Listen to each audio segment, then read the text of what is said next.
Hello and welcome to Super Switch Headz, the premier Nintendo podcast on all of the internet. My name is Patrick Knisley. My name is Matthew Stoner. My name is David Howe, and oh boy, we got a very special guest for you on this very special episode. The wonderful Jordan Willis joins us here on the podcast, ladies and gentlemen. Thanks for joining us, Jordan. Hey, thanks. Very excited to have you. Glad to be here. Yeah, thank you, Jordan. Is this your third time on the podcast? This is my fourth time. Am I the first Holy four-peat? fuck. You are! This is your fourth turn? Congratulations. Nice work. Almost certain. We gotta fire our scheduling guy. Yeah, well, Been waiting for this day. we have to get Super Switch Headz matching tattoos, and on the 5th, we get Disney Tsum Tsum Festival tattoos. Yeah. Way ahead of you on that one, buddy. Oh shit, that's exciting!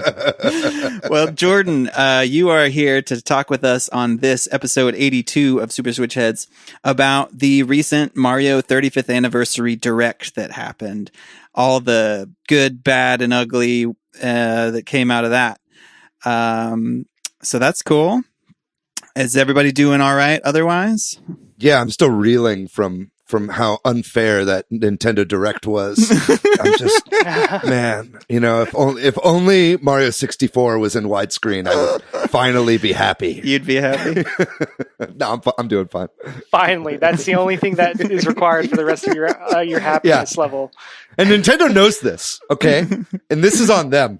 I'm doing pretty good. I've been working again, so it's been a hard adjustment, but it's nice. Nice to be back in the rhythm. Good. Very good. What about you, Matthew? Things are good over here. Been playing a lot of video games this weekend, so this is the first time I'm talking to people other than my girlfriend in 2 days. There you go. Feels nice. Let's talk Nintendo. Let's do it. But before we do that, we got a couple things I wanted to mention. Our Fall Guys giveaway on Twitter ended. Congratulations to Stefan, who has a unusual Twitter handle, so I'm not going to read that out. It's a bunch of random characters. But Stefan gives us love from Serbia. They are a Serb. Was that correct? Okay. Serbian? Yeah. Always nice to meet another Serb. I'm not one, but it's always nice to meet another one. And then a couple of quick shout outs regarding discussions on our recent episodes. On the licensed game episode a couple back, Summer on our Discord had a nice talking point about her history with licensed games and getting a lot of them for like the Game Boy Advance, I think it was. But also she kind of mentioned that some video games have kind of turned into licensed entities themselves. So it's almost like the reverse, like Pokemon, where they have a game come out so often to support all the merch. And I think kind of like it's not the same, but you know, like Call of Duty and all those kind of games, they're almost like the same as licensed games where they're rushed to meet schedules now. Right. Yeah, it becomes like an Ouroboros snake eating its own tail sort of situation. Yeah. And then regarding our last episode, which was about what the hell is going on with Nintendo's marketing, which this episode is a direct follow-up to. Robert Segovia said it was a fun podcast so far, as David was losing his mind, and he really needs those 3D ports. And, well, I guess we got them. Yeah, I'm doing a lot better now, Segovia. Thanks for your concern. And quick shout out to whoever is creating all these weird YouTube accounts to comment on our episode too, and with very inappropriate things. I don't know what's going on there. Yeah, I think I'm all right with it as long as it's helping us with the algorithm. What were you going to say, Jordan? I'm sorry, I cut you off. Read them all live on the pod right now. The most offensive in order. Okay. Do you like sweaty balls? Okay. We're done. How's my ding dong? Really weird, but interesting. Maybe this is a common thing on YouTube. I don't know. Our view count shot way up, so I'm all right. And then we always love to hear from listeners and regulars, so please let us know what you think about this episode. Share the podcast with a friend, post a review, that kind of stuff. We love it. And we will talk about all the Nintendo news now. So obviously there was this Mario 35th anniversary direct. That's the big news, but we're going to make that our main topic. So I'm sure it will come up in some of these related discussion points, but we're going to focus try to focus on it in the main topic. And if you want to hear that, we should have timestamps for that in all of the descriptions for the podcast. So if you want to just listen to our 35th Nintendo Direct stuff, just go ahead and jump ahead. What up, everybody? It's your boy David from the future here again with another David from the future segment. We did record this episode on a Monday, so the day before we usually do. So we missed the announcement about the Hyrule Warriors Age of Calamity game that will be coming out November 20th. And that thing looks crazy. That thing looks really awesome. We're very excited to talk about it with you. We'll be talking about it all next week on the podcast. Back to your regularly scheduled programming. All right, bye. And we got a lot of news, so some of this will kind of blast through. Y'all just jump in and interrupt me or jump back if we need to. But the eShop, the Nintendo eShop, has been redecorated a little bit for the Mario 35th anniversary. We've all talked about how it could use an update. Well, it got one, I guess. Barely. Maybe. Yeah, it's like red. It's red now instead of orange. Yeah, and I think there's like a Mario running on it or something like that. Yeah, like the Mario running loading. It looks cool. I hope they do like other ones like that. That'd be cool. It'd be cool if they added a song, right? The Wii U eShop had like, whenever a new game would come out, like they would play like the Mario Kart soundtrack or whatever while you're shopping and stuff like that. It was pretty hype. Yeah, they need some bangers. Yeah. And I'm sure we're going to get into some of the decisions that were made about the Direct that are making people critical of Nintendo anti-consumer stuff. But there's a couple of quick moves that they made that are sort of a 2-step forward, 1-step backwards kind of situation here. Mm-hmm. You can now cancel pre-orders finally. Well, not perfectly, just up to 7 days in advance of release. But I guess that's better than the previous situation where once you pre-ordered, you were locked down. So that's cool. Does that count as well if you have the game like preloaded on your Switch? Will it just like delete it from the home menu, I suppose? Yeah. So I think what it is that now payment is going to be taken instead of immediately when you buy it. Payment's going to be taken from you 7 days before the stuff, and before the release. And I'm not entirely clear on how that works with what your question is, or if it's even clear yet about whether you will like have it and it'll be deleted, or if you only get pre-download like a week in advance. I'm not really sure. If somebody out there knows, let us know. And then another possible good move here, Nintendo has put Pikmin 3 back up on the Wii U eShop where it had been taken down. So that's weird. Did they do it in retaliation? Just why? Just why? Why did they put it back up, or why did they take it down in the first place? Either. Both. Yeah, exactly. Yeah. I wouldn't expect this to stay up this whole time. I think because, they haven't put Tropical Freeze back up on the Wii U eShop. Like that's still gone. The difference there was like they took Tropical Freeze down after it came out on the Switch. Like, I think a big reason why people were super pissed off, I mean, I think it's bullshit regardless, but I think a big reason a lot of people were pissed off was because Pikmin 3 isn't even out for the Switch yet, and they had already taken it down on the Wii U. So basically, like, if you wanted Pikmin 3 in that time period, you just couldn't get it, essentially, without buying a physical copy. Yeah. So I imagine that they're probably putting it back up until it comes out for the Switch, and then they'll take it off, if I had to bet on it.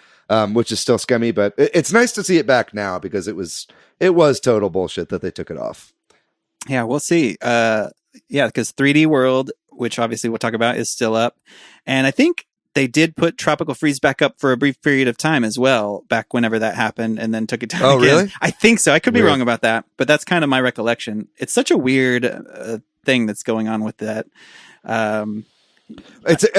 I think just all games on the Wii U are disappearing in March. That's what we're gonna have to believe. Back to the Future. They're fading away. Right. It's like at this point, like, what's the point? Because they can make money both ways. It's not like the Wii U install base is huge, and also, if you're gonna just start doing that, I just take the Wii U eShop down. Like, I don't know, man. It just seems like really pointless to me to delist those games. I agree, and we're going to ask some of those same questions about some other decisions, I'm sure, coming up. Yeah. Yeah. But however, Nintendo, if you're listening to this podcast and you're about to turn this off because you just had a great idea, don't delete the Wii U eShop. Keep that up because right now that's like the only way to get virtual console games still. So you got to preserve that for as long as you possibly can. Just cut that out of the pod. Yeah, please. Thank you. Oh, I don't edit that much, George. One of the things we were speculating about last week was when Animal Crossing, we might get some update information. Well, we got the update for just September. They announced it right after and maybe even before our podcast came out. But oddly, there's not that much coming in September. So I kind of think there will be more. I mean, there's some fall changes and stuff. I think there will be some more fall update stuff coming for October and or the future months, November, I guess, right? So this is kind of unusual that they didn't just drop it all, right? Do you think? Yeah, I mean, Jordan, you're the big Animal Crossing head. There's usually a pretty big like Halloween, like fall kind of pumpkin-y sort of situation in Animal Crossing, right? Yeah. There's usually like a pretty big Halloween update with I can't even remember the character's name, but he has a big pumpkin head. So I'm assuming October is going to be a pretty big month for Animal Crossing. So I'm not too surprised because they did drop the 2 updates for the summer.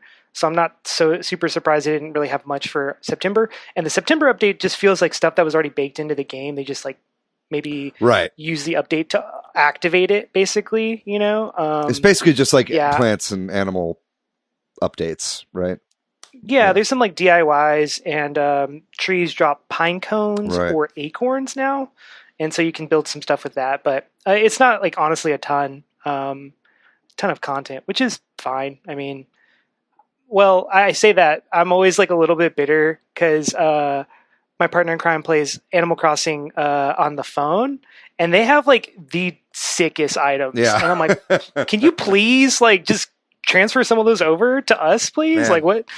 How is this mobile game getting like way better items than the actual like mainline game at this point? But I feel the same way about Mario Kart Tour and Mario Kart 8. Like Mario Kart Tour has like so many great courses that aren't in Mario Kart 8 and a shit ton of racers that aren't in Mario Kart 8 and items and stuff too. It's very frustrating.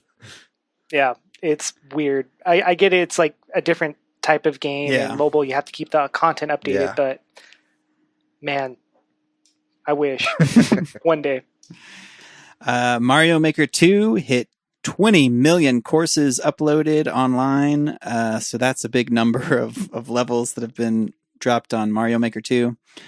And real quick, shout out to my son who has almost filled up his 100th level slot in his profile because he just cranks out the levels. That's amazing. I know. It's funny because the other day, I think it was yesterday, I was looking at he has like 2 or 3 slots left. And I was like, so you're either going to have to start deleting or playing on like your mom's profile or something here. Yeah, he's like, I'm going to play on my mom's another profile. Yeah. He's like, every one of these is a fucking masterpiece, and don't you ever even consider the idea of deleting them. And we play them a lot. So that's a big number. I'm glad to hear some Mario Maker news. It's a great game that gets kind of ignored. So now it's a couple of controller news items. So it's been found that there's a new Pro Controller bundle with a Mario Odyssey like download code that's coming, or that it's for sale or is going to be for sale for $100. And that's a pretty decent deal if you need a Pro Controller in Mario Odyssey. Because the Pro Controller retails for $70, I believe. I think so, yeah. You can sometimes find it for like $60, but in Mario Odyssey typically retails for $60, so you're looking at a nice $30 savings from, total if you couldn't find either on sale. That's a pretty good deal. Yeah, and when I got Mario Odyssey is when I got the Pro Controller, and they go hand in hand. It feels so good to play that game on the Pro Controller. Yeah. That's a fair point. Yeah, Pro Controller is still, I mean, the Pro Controller has some flaws. They've had some D-pad issues with the Pro Controllers, and I've also heard stories, of Pro Controllers having some stick drift as well.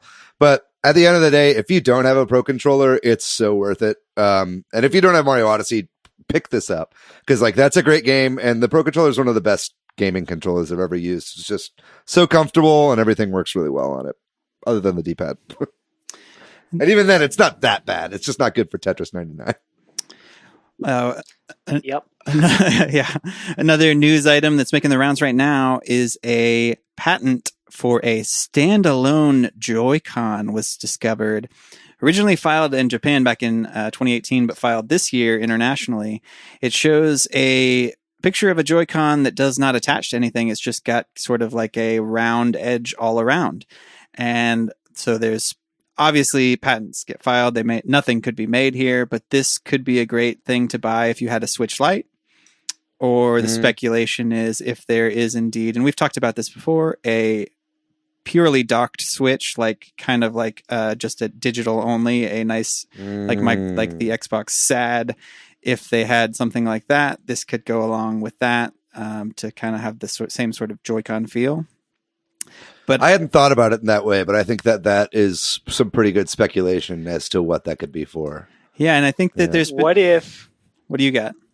Oh, so what if the Switch Pro is docked only? I mean, yeah, that's what a lot of people are speculating. Dude. Yeah. What? Is that real? Is that for real? I mean, there's a lot of people that have been talking about a TV-only Switch. I doubt that they would gate like higher processing power behind that, because that would really fuck them, I think. Yeah, I think it would be a budget deal, right? Like that's what I think. I think it would just be kind something of like that the could Lite be is cheaper. a budget deal. Right. And then why would it reminds me of like the PS TV. You know what I mean? Like what PlayStation did with like their kind of Vita TV situation. That's what I think that would be. I don't think they would lock that behind there. But it does, though, make sense that this would be for a TV-only situation, Patrick, because not only does it not have a rail that connects to a Switch, but it doesn't seem to have the shoulder buttons to be played as like its own standalone controller. Am I wrong? I think it does have a shoulder button. Like the SL and SR buttons. Oh, I see. I am terribly sorry. I thought you just meant the shoulder button. That makes a lot more sense. Yeah. And then I totally agree with you. Yes, I don't see those either. But basically, yeah, I think it would make sense, because otherwise, like, this would only work as half of a controller. You know what I mean? With the patent that it is right now, because it doesn't have those SL and SR buttons. Right. So it's like, it really seems like this would be sold only in a pair. You know what I mean? And for something where you wouldn't be able to connect it anyway. That's fair. So whatever it is, it's pretty sexy looking. It looks very smooth, and it looks pretty nice. So unless there's anything else about these controllers, we'll move on. I don't think it's come out yet, but there is in the next Famitsu column by Masahiro Sakurai, he talks about how rollback netcode was considered for Smash Ultimate. It hasn't been fully released and thus fully translated, but Push Dustin has translated like a leaked version of it. And they just talked about how it kind of created some difficulties when they were considering it. And that's why they didn't do it. That created some side effects that they weren't prepared to or couldn't handle. So that's a bit of a interesting note there that they did consider it. And then I found this interesting that I don't know what the right term is here, but the person who created the Melee slippy version that does have rollback, the sort of hacked version of Melee that's online, he talks about, it broke a lot of things when I added rollback in, and then I had to fix them all. You have to just fix them. Right. But yeah, I think that, I don't know. I don't really buy this that much. I mean, I believe that he did attempt it at first, and then they didn't put in the time to get it to work. But I think at the end of the day, this comes down to personal preference. And I think that Sakurai is very anal when it comes to input and control for Smash. And I think he wants everything to be reflected properly. And I don't think he likes the idea of the characters jumping around the screen. Yeah. You know what I mean? As you're playing online, I think he personally would prefer it to slow down and have correct inputs. As a way of being more honest to the game system. That's how I read it anyway. I could be totally just making that up, but that's kind of how I interpret this.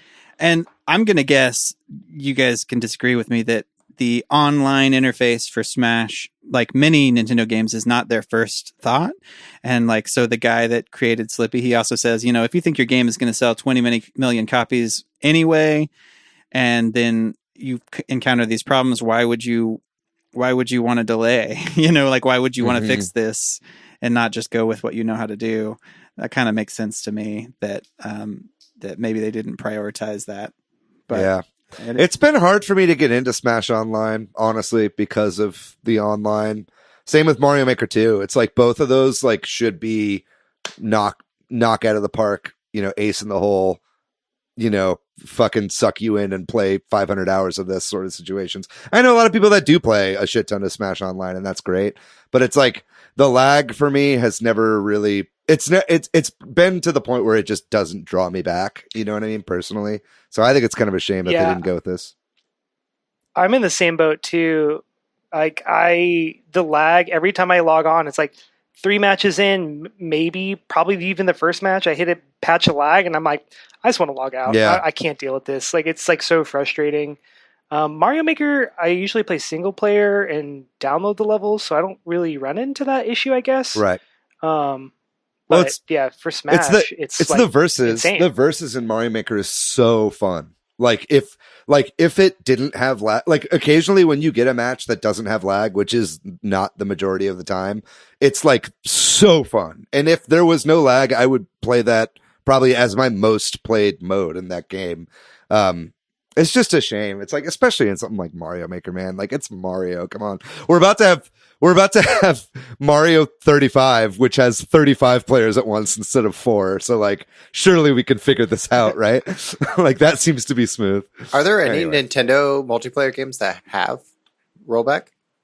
I've heard that ARMS might. I'm not sure if that's true or not, but I think ARMS does. And Mario Kart 8 has a version of it, where there's a lot of like AI like interpolating of frames when there isn't data for where like someone is in the race, and it makes it just seamless.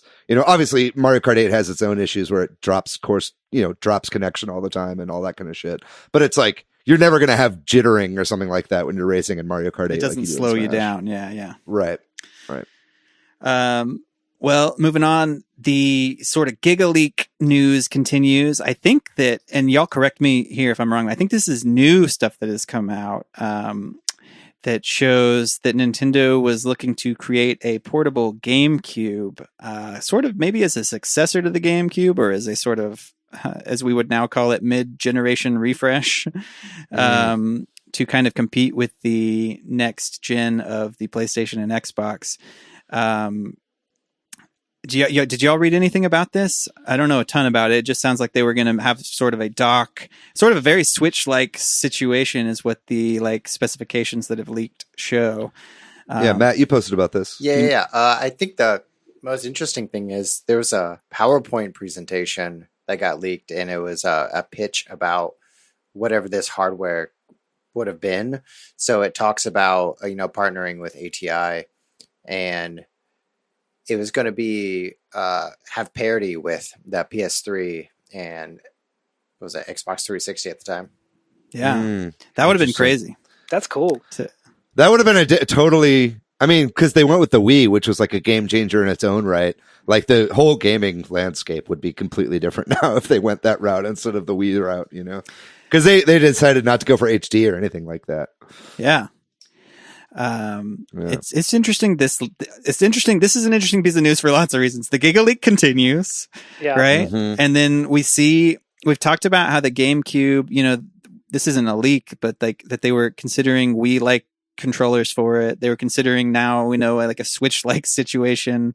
Imagine if all of that had combined. Yeah. Like, and there had been a Wii Switch GameCube thing that came out that had the same specs as that. Just shows that the R&D department at Nintendo is probably just throwing tons of spaghetti at all the walls. You know what I mean? And it's like, you never know, because that is such a radically different direction than they went in. You know what I mean? And so, it just makes me think what they're working on now. Cause I think, Furukawa said that they want to keep doing the hybrid system like they're doing with the Switch going forward. But who knows what else they're coming up with for the far distant future right now. It would just be crazy to see like Nintendo, who's always playing their own game, always going a different direction, to go toe to toe with Sony or Microsoft. Yes. And it makes me think of like when the Zune came out with iPod. There's a really great interview with maybe Ballmer at the time, who they released that product just to chase after Apple. And if Nintendo, who usually makes choices on their own to do whatever they want, if they were chasing Sony or chasing Microsoft, we would see an entirely different Nintendo, and probably it would be completely different. We might maybe have never gotten the Switch. Yeah. That leads to an interesting question. Like, do you guys think that Nintendo ever will try to hit where the competitors are hardware wise and spec wise? I mean, that's never really been their MO. But I mean, the closest they got, I think, is the GameCube, right? With the PS2 and the Xbox. Do you think they would ever? Can you see them ever trying to do that in the future, or they always do the cheaper hardware? I would argue no, because they saw what happened. It's like Sega versus Nintendo. Nintendo wins out.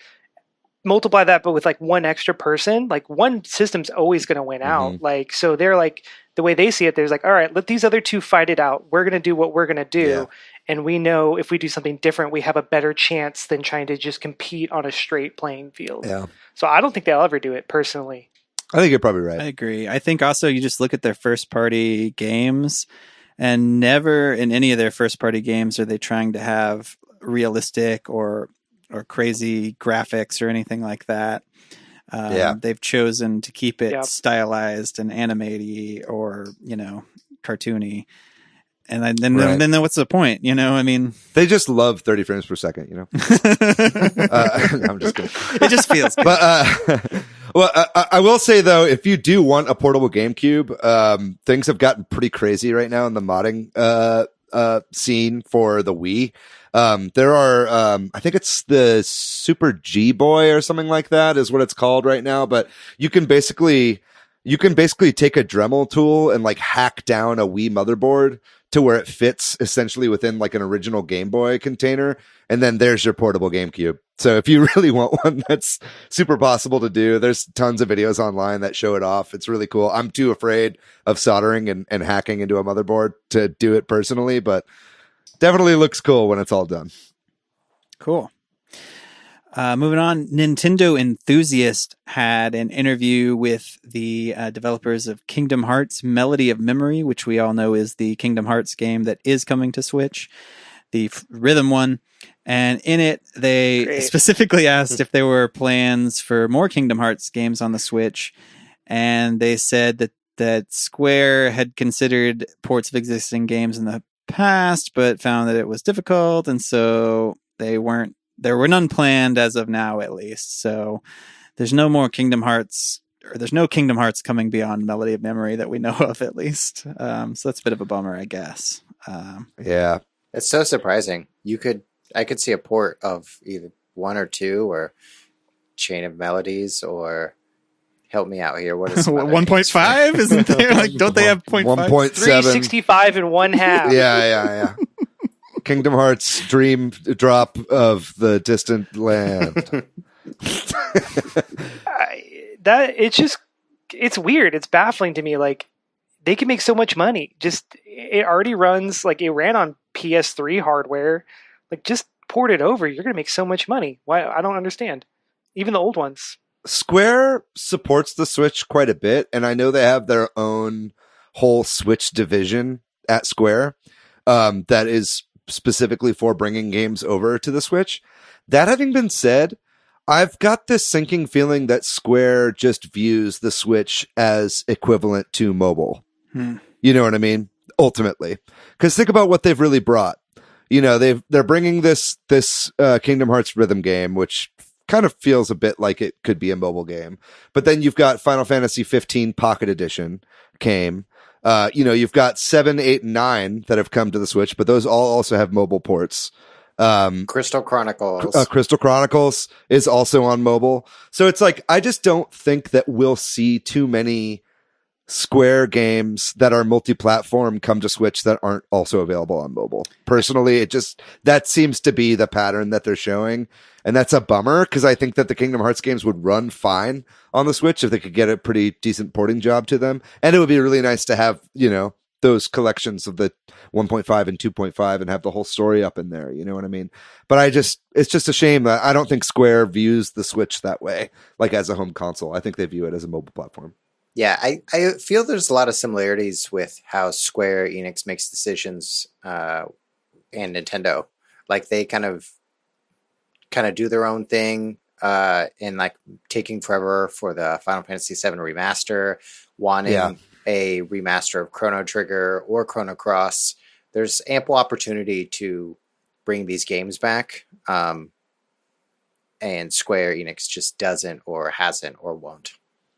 And similar to Nintendo, I know we're getting Sunshine soon, in about a week. So we're actually getting the mobile port of Sunshine, which is crazy. Well, before we move on from this too, don't you think also does it not seem like Square Enix is getting like really close to Sony and doing lots of things only on PlayStation, and I know they maybe have a Nintendo division, but like that's where they're putting a lot of their, I don't know, big kind of like Atlas properties and stuff. I don't know. But yeah, seems that way. But I mean, also Microsoft. I mean, Square has a lot of stuff going to Game Pass. Like I think most of the Final Fantasy games are on Game Pass now. Yeah, there's like 7 and 8 and 9. I think are on there. I think 8's not on yet, but it's coming. Yeah, but Square also puts out Switch specific games. Like they have Bravely Default 2. That's true. Not going anywhere else. Octopath, which I haven't played, but I know y'all have played. I mean that's come out for PC though as well, and I think that is going multi-plat eventually. Octopath. You're right. Well, one of the reasons that this is baffling is because they could make money, right? And CD Projekt Red, or at least some games industry is reporting that CD Projekt Red saw a huge increase in their revenue, 70% in a half a year revenue due to the Witcher 3 port on the Switch. That's crazy. So apparently just dropping that, like similarly, like a big game like that, that hasn't been on a Nintendo system is making this company a lot of money. So it does show that big game ports of old big games could make a lot of money, I expect. And it was outsourced, right? It's Saber Interactive that did it. Like, that's what you do. It's like, I know it's a headache to port games, and that's why you hire another company. I just feel like Kingdom Hearts would make its money back for whatever they pay a port studio to port it to the Switch. You know what I mean? I just feel like that's obvious. I'm sorry to keep harping on Kingdom Hearts. We're talking about CD Projekt Red now, but this is just a good example, right? It's like, just outsource it, and get somebody who's not, totally inept. Get somebody who has a good track record. I don't know. Maybe the issue is there's only 3 companies with good track records for ports. They're all busy doing ports for other people. Well, a couple of online event news in case you haven't heard. PAX Online is happening very soon on the 12th of this month through the 20th. That's September 12th through 20th. The schedule is out online. You should check it out. There's lots of really cool panels and stuff that's all online. It's all free. So I highly recommend checking it out. There's a lot of really good looking stuff. There's like a big Tetris one. David, I don't know if you've seen that. Nice. Like where I haven't. With what's his name? The guy that Alexei Pajitnov? Yeah, he's like going to be giving sort of an early look at the adventure mode in the Puyo Puyo Tetris 2, which I guess is the reason to buy that game or something. I don't know. And there's a lot of other cool stuff that I'll let, our viewers go check out for themselves. And Tokyo Game Show is also happening very soon, September 24th through the 27th. That lineup has been announced. Interestingly, there's a lot of like Microsoft stuff happening, or like Microsoft seems to be Xbox, that is to say, seems to be kind of heavily featured. And we all know Xbox has not done very well in Japan. So it's kind of a weird thing though. So there's no, like, I don't think official PlayStation presence or Nintendo presence at the Tokyo Game Show. And so that's just weird that it's Xbox. But also weird is that they have said that they're not going to be showing off anything next gen, or that there's no next gen news, at least, at the Tokyo Game Show. So what is it going to be? What does that mean? Any thoughts? Game Pass. I think Microsoft is trying to figure out how to get into the Japanese gaming market, and they haven't been able to do so now for over 10 years. And it's like, or longer. And they got to figure out some way to do it so that they can get a bunch of exclusive JRPGs or Japanese games on Game Pass. That might do it. You know what I mean? And you don't need an Xbox Series X for that. You can use current tech, and they've probably got more than they can sell in Japan right now. So if they can make those Game Pass machines, then that'd be pretty great for them. That's a good call. I wonder what Microsoft's big get would be in order to show up at Tokyo Game Show. It's got to be, like, David, what you're saying, if it's going to be an RPG, like, what RPG? Is it going to be, like, Persona? Rune Factory 4. Persona's a good guess. Persona would be great. Yeah. It's got to be some announcement of the service that it's coming. I don't even know if it's available in Japan, but probably Animal Crossing. Animal Crossing is there.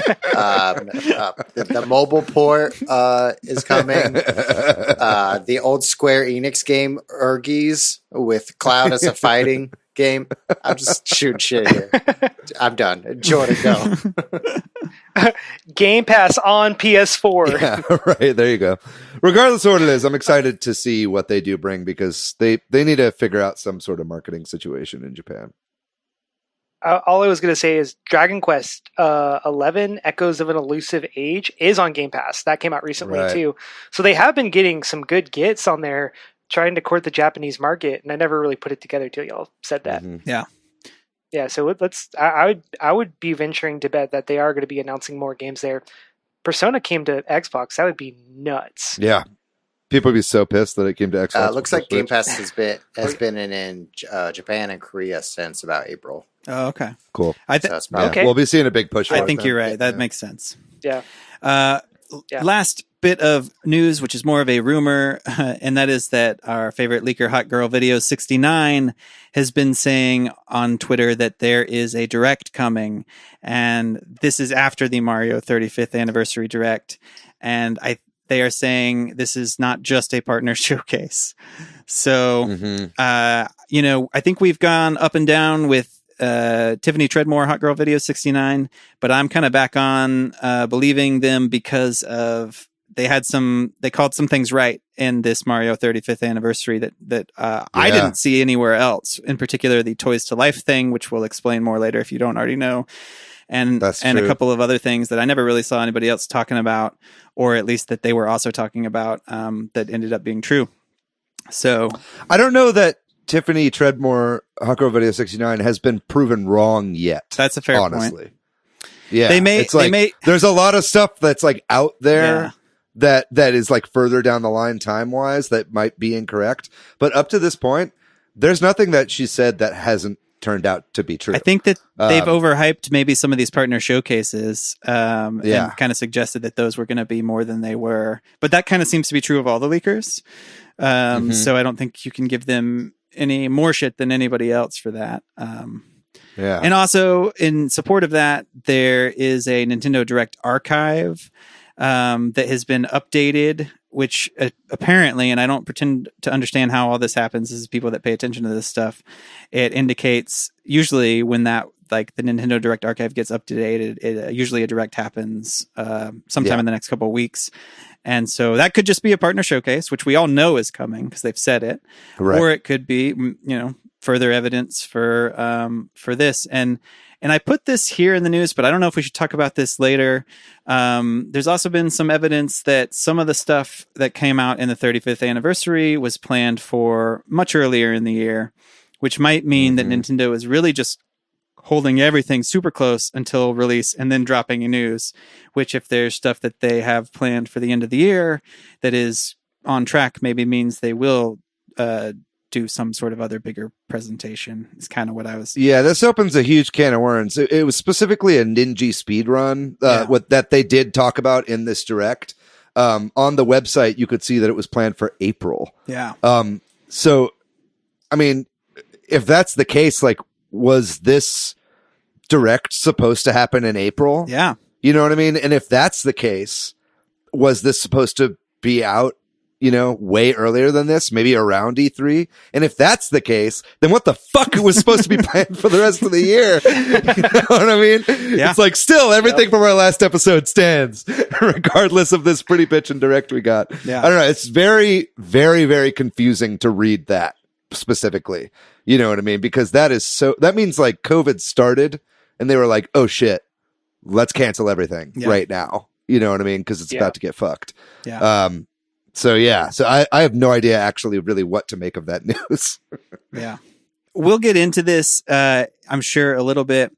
But I guess what I wanted to say is that this Mario 35th Anniversary Direct, we all thought this might answer questions and leave us like with like a brief respite in the speculation. But we'll take a quick break, and when we come back, we'll go through it all, and then we'll talk about why this really left a lot of room for speculation. We're gonna work through it live on the air. All right.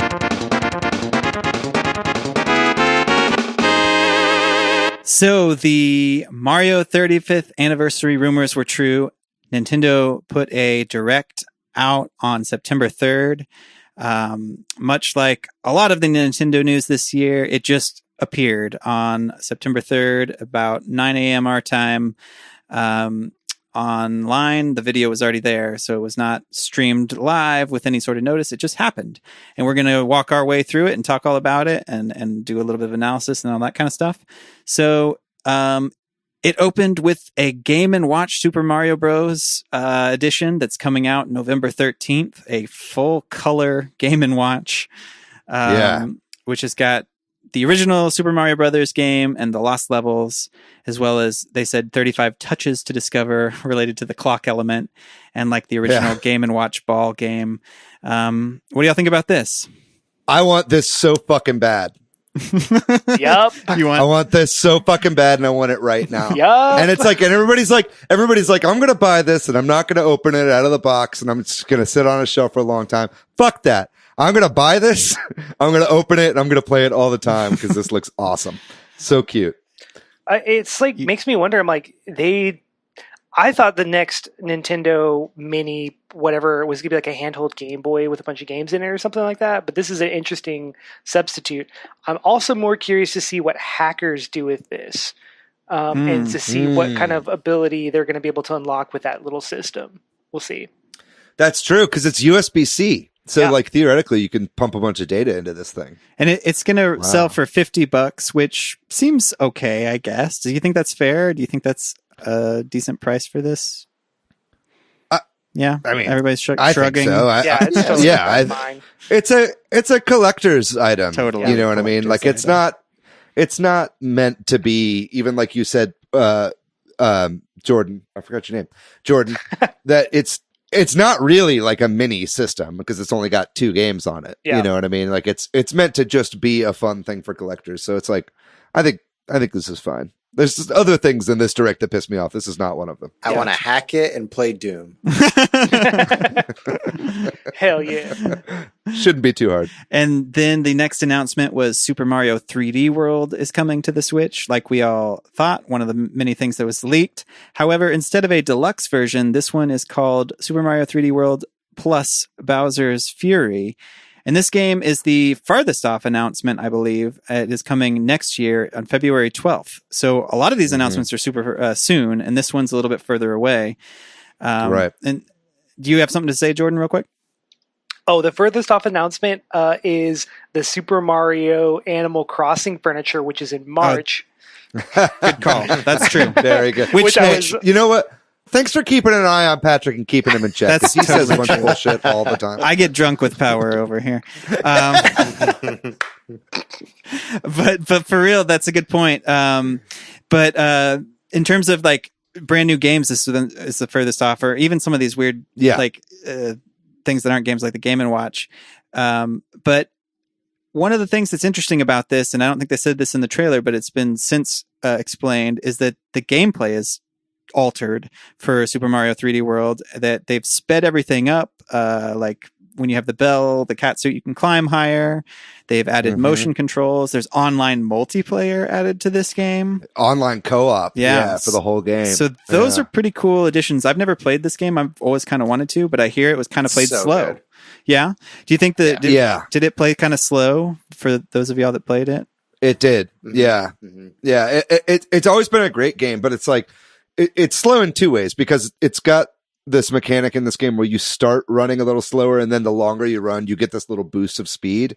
But even then, with the boost of speed, it controlled a little slower than you would think it would. So it's really cool that they've done that. That's something I didn't catch at first. I'm really happy though that they made this game faster. It's going to make it a lot more replayable too.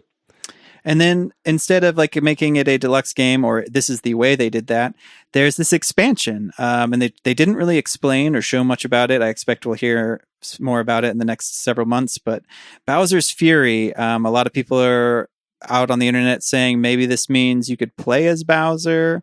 Maybe it's a little bit more open because of the way they showed the sort of trailer element of it. I don't know if y'all have any thoughts on that. There's also been an interesting theory going around, which we have to credit Papagenos for, about Fawful. Have you seen any of this, or do y'all have any thoughts on Bowser's Fury? Nah, I'm curious about this theory. Yeah. So this is maybe where we can talk about Super Mario RPG, because I think, wasn't Fawful a character in Super Mario RPG? Fawful is, I think, a character, at least in the Mario and Luigi games. That might be where their origin is. And they kind of are associated with imagery that kind of looks like that sort of spiky ball, as I understand it.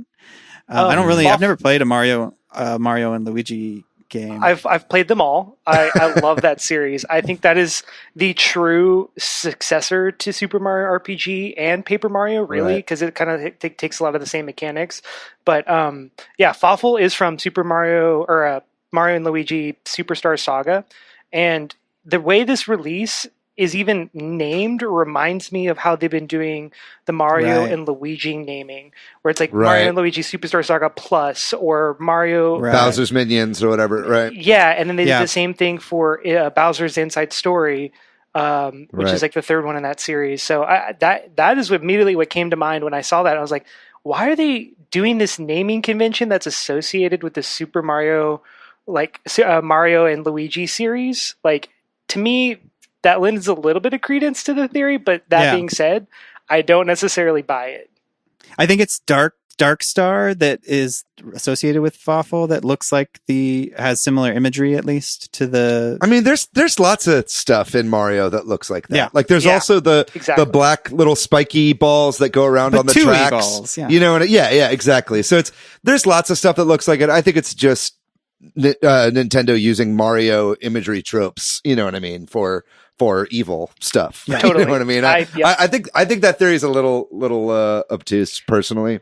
Paper thin. I have a theory that it's a play on words, and that Bowser's Fury is not the fury of Bowser, but it's actually Bowser is furry, and it's talking about Meowser, like the cat version. So I think we'll be seeing, because if you look at the trailer, I'm not okay. You guys are like all rolling your eyes. I'm being serious. Like, if you look at the trailer, like everything has cat ears. It's all cat themed. Yeah. I mean, the game trees, already was the bushes, the flowers, the arches, the clouds, even like everything, you know. And then obviously there's a cat Mario standing at the thing. So I think that they're going to make a joke about it, and it's going to be like Bowser is furry. That's my personal opinion. But just going back a bit to the fact that this is 3D World plus Bowser's Fury and not 3D World Deluxe is crazy to me, because this is clearly a deluxe version of Super Mario 3D World. Yeah. Like more than a lot of the other deluxe versions that they've made. Like this like really particular. seems like they updated so much. Yeah. And just adding online co-op is huge. Yeah. And, you know, who knows if it'll play well. Obviously we've talked about, you know, Mario Maker having major issues, but if they can do this well, like I'd love to play this with the three of you. You know what I mean? Play some 3D World together. Yeah. It'd be so much fun to play co-op online. Do you think that the core, the changes to the core gameplay is why they didn't give the deluxe title? Like the speeding up and all that kind of stuff. Do you think that's why they didn't give the deluxe title? Because all the other deluxe games were just more content added on, but this one like changes the core gameplay. I mean, Mario Kart 8 though added the 2 item mechanic, and that fundamentally changed how you play that game. You're right. You know what I mean? It's like that like changes your whole strategy while racing. So it's like, I think I don't know. I think they just are trying to. I think it's a marketing thing to push this new expansion, right? Like that's why they're calling it that. But it's just interesting to me that out of all the games, this didn't get the deluxe name because it really does feel that way. But yeah, either way, I'm very excited. I wish that this was out now. This is like a no-brainer double dip for me with all the new stuff that they've added. I was not convinced that I was going to buy it again because I played it 2 times through on the Wii U. But yeah, I'll be getting this again just to experience that and play online. And then moving on, the next announcement was the Super Mario Brothers or Bros 35, which we've kind of hinted at, the Battle Royale Tetris 99 like game, which is an NSO digital only title, like I guess like Tetris 99 as well, which is the second one of these I think we've gotten, or maybe the actually Super Kirby Clash and some of that stuff might be technically as well. But this is coming out October 1st, and it is our first of a few or 2 limited time frame games here. This is a digital only game that is limited for just up until the end of March next year. Yeah. So that's weird. Maybe it's not as weird as the other one, which we'll talk about more later. But this looks interesting, right? Maybe before we get to the leaving in March thing, because that also has to do with something from the end of this direct. Fair enough. We can wait and talk about maybe that. We can just talk about the game itself. Let's talk about the game. Kind of how it looks. Like, this is a lot of stuff made me super hype in this direct. This is the game that I'm most excited for. Nice. You know what I mean? Like, Tetris 99 is like pretty much my favorite Switch game. And Super Mario Brothers is my favorite video game series. So a game made by the Tetris 99 devs that uses the same exact mechanics of Tetris 99, but with Super Mario Brothers is like a game that was made for me. So I cannot wait to play this game.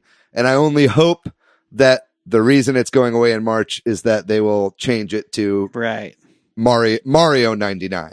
And it's just 35 players because this is the 35th anniversary, and that eventually it'll become Mario 99, and they get rid of this version and replace it with that. That's my hope. Maybe we don't have to talk about the limited time frame stuff in terms of the criticism of it, but like maybe, the other speculation I've heard is that there'll be other different Mario titles maybe brought in. Like this one seems to be based on the original Super Mario Brothers game. Maybe they'll make one based on 3 or Super Mario World 35. Yeah, I don't know. Fuck. God, that's got me just rock hard right now.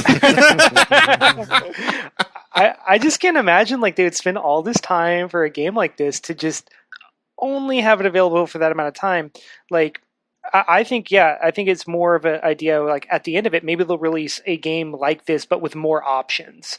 And that won't be a free game, but it will be more full featured style of game with like Super Mario 1 and then like maybe 2, 3, like Mario Maker, but like Battle Royale basically. So Mario Maker 99. Yeah. Something where you have to pay for it. What if they rope this into Mario Maker as a mode? That would be sick. This is like a beta for it. They're done doing updates, man. That's what they said. Yeah, well, they also said that Pikmin 3 was the only game coming out for the rest of this year. So. I don't think they said that. I have one theory that this is created just to up the subscriber base for Nintendo Switch Online. Do you think that this is the big thing for that in lieu of anything else? I think this is the first test of something we might see uniquely for the Switch, maybe more for the Pro when it comes out, which is more events. This feels more of an experience and an event, a purpose for people to buy a Switch to replay a game that they loved in a new way. And so this is less of a game and more of an experience and event. And which I think would lead to having other experience and events. I like that idea, and it's something I've thought about too. Assuming that this is, only through this time period and then just goes away. I think maybe you're right, Matt. Like, what if the top 10 players of this, just like Tetris 99, get like $50 eShop cards of the whole 6 to 8 month or whatever thing, however long this would be, or something like that, and then they do another game. Hold on, though. But this sounds like a great game. I don't think it's fair to not call this a game. You know what I mean? And that this is just an event. Like Like, I do not want, regardless of if they change it into Mario 99 or whatever, that's me being optimistic. What we know right now, like, fuck it. We're talking about this going away in March. But it's like, it's like, what all we know right now is that they said this game, you won't be able to play it after the end of March. Right? And if that is truly the case, and this is like the idea going forward, that there'll be like little games that you play here and there to keep you subscribed, I hate that. Because, like, this looks like a game that I could play for the next several years. You know what I mean? Like, when I first saw Tetris 99, I was like, oh, that looks like fun. I can't believe they did a Tetris Battle Royale, blah, blah, blah, blah, blah. But it's become, like, my favorite game. It's, like, one of my mainstays. I play it, like, every single day, pretty much. And it's like, I can see me sinking just fucking hours and hours and years into this fucking thing. You know what I mean? Especially with the Mario speedrunning community. So if I really truly hope that they have plans for this outside of this, but I don't know why they would say up front that it's going away in March, if that were the case. Right. You know, it just seems so weird to me. I don't understand. I do feel like, Matt, you're onto something where it's like, this is their big get for Nintendo subscriber online, because we haven't heard about any new emulator. Like, last year it was a Super Nintendo. This year would have been 64 ? But like, now this is going to be their big get to keep people subscribed, right? Like, I feel like that's kind of spot on, and maybe that's what they're going to do going forward, but we'll just have to wait and see. Yeah. Yeah. But like Tetris 99 was that, and that's still around, you know? Yeah. I'm with you, David. I don't like it. It's not pro-consumer, especially if you get something that's enjoyable, like as Tetris 99, and you put like a Mario skin on it, and it's just like two great things coming together to have it a limited amount of time. I think it's bad consumer move, but from a business perspective, to create events and experiences, and I'm only using events because over and over in the 35th anniversary direct, they talk about Mario events. They use events so many times. I see what you're saying. Yeah. And kind of connecting the way that they're using that word with this game. Yeah, that's fair. I think you might be right of all the theories. I don't want to be right at the end of the day, but I'm sorry. I'm sorry I got emotional. Well, we should move on because I'm sure we'll talk more about the limited time frame stuff and come back to that. But Mario Kart, the next announcement was Mario Kart Live Home Circuit. This is coming out October 16th. This is a really crazy looking game. This is so fucking cool. This is the Toys to Life thing. Yeah. So somebody else care to explain this in case somebody out there isn't familiar? It's Mario and Luigi. They're RC cars like Mario Kart. They're sort of like RC cars. You control them on a Switch. It's got a camera on it. And you play Mario Kart Toys to Life. Did I do a good job? I don't know. Yeah, it's an AR. It's AR, right? Yeah. It's an augmented reality game where the camera is like attached to the car, so what you see on the Switch is what the camera sees, but then Mario himself is like a CG version, right? Like it's overlaid, and then you're playing against because it doesn't come with Luigi. No, they're like, each Luigi separate is its own separate set. Yeah. So like the main draw of it is playing against like computers that only exist within the Switch, but like exist on the real life track that you create, or buying a second Switch, a second copy or a second kit of this and playing it with your brother or whatever. Or your son. Or your son, or your sister or daughter. Yes, come on, guys. Let's be honest. Your wife, my dog. but for real, to that point though, why isn't there a Peach or a Toadette? I mean, like, so it's $100. That's I don't know that that's an unreasonable ask for the amount of technology and research and all that they had to do to create this, because this is very unique. But the idea of having to have two Switches, which we have here, and then drop $200 on this to play together is kind of a big ask. And I'm already looking at the $100 and being like, man, would we play that enough to justify that? Like, how much of this novelty would go away? I mean, how much is an RC car? You know what I mean? And this thing looks pretty zippy. You can get a cheap one for pretty cheap, for pretty cheap, but sure. But a nice I mean, one, these look well made. These look well made. They're using just one of the most valuable IPs in existence. With Mario. It's got a whole additional AR component to it versus just having a car by itself that you drive around in your driveway or whatever. And the game doesn't even cost any money. The game is a free download that you download. You're paying $100 just for the car, basically. Well, and for the gates and all that stuff, which is where my criticism is like, why can't I buy a second racer? Because I don't know, or do I need all the other stuff?